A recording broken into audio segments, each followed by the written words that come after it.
महाराष्ट्र राज्य, मी अध्यक्ष शरद बजाज, आम्ही आज 10 डिसेंबर 2025 रोजी नागपूर येथील हिवाळी अधिवेशनावर संपूर्ण महाराष्ट्रातील जिल्ह्यातील योग शिक्षकांचा मोर्चा काढला आहे व तो मोर्चा यशस्वी झाला असून आमच्या प्रमुख मागण्या आरोग्यवर्धिनी योग शिक्षकांची यावर्षी जी पुनर्नियुक्ती झाली नाही ती झालीच पाहिजे। त्याचप्रमाणे थकीत मानधन जे बाकी आहे मागील वर्षी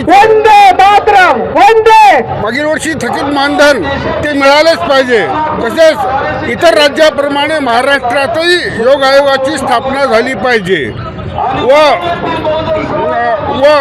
प्रत्येक जिल्ह्यात योग शिक्षकाची नेमणूक सल्लागार समितीत करण्यात यावी जेणेकरून त्यांना न्याय मिळावा इत्यादी प्रमुख मागण्या घेऊन आम्ही पूर्ण महाराष्ट्रातील योग शिक्षकांनी सर्व जिल्ह्यातील योग शिक्षकांनी मोर्चा काढला आहे व तो यशस्वी झाला।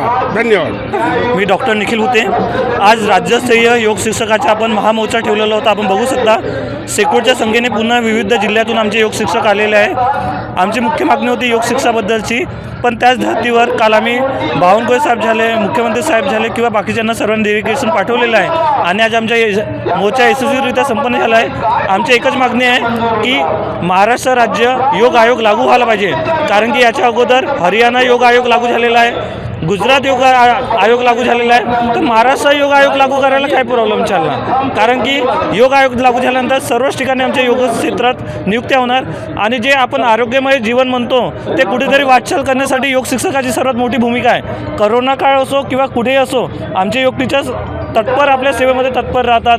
ते पोलीस डिपार्टमेंट असो, स्पोर्ट असो किंवा कोणत्याही ठिकाणी असो, योग टीचर हे निस्वार्थ भावाने काम करत असतात। तर त्यामुळे आज आरोग्यवर्धिनीच्या आणि विविध समस्या घेऊन आम्ही आलेलो होतो, त्याचे डेलिगेशन पाठवलेलं आहे आणि आम्हाला ठाम विश्वास आहे की आमच्या मागण्या पूर्ण होणार। आम्ही जयघोष करत जाऊ। धन्यवाद। नमस्ते, मी धाराशिव जिल्ह्यातून आलेलो आहे आणि आम्हाला योग शिक्षक आम्ही 2019पासून आम्ही योगामध्ये काम करतो आरोग्यवर्धिनीमध्ये, पण आम्हाला कसलंही न पत्र देता आम्हाला डायरेक्ट तुम्ही आता योग शिक्षण घेऊ नका आणि आम्हाला त्यांनी घरी बसवलं आहे, कारण आज सर्व योग शिक्षक हे बेरोजगार झालेले आहेत। सर्वात महत्त्वाचा मुद्दा म्हणजे काय की आज कुणालाही एकही रुपयाचा पगार नाही आणि आम्हाला 2 वर्ष झालं आज पेमेंट मिळालेलं नाहीत, तर आमचे पेमेंट आम्हाला देणं गरजेचं आहे आणि NHR प्रमाणे आम्हाला सुद्धा कायम असं आम्हाला ऑर्डर देऊन आम्हाला न्याय द्यावा ही तुमच्या मागणी करतो।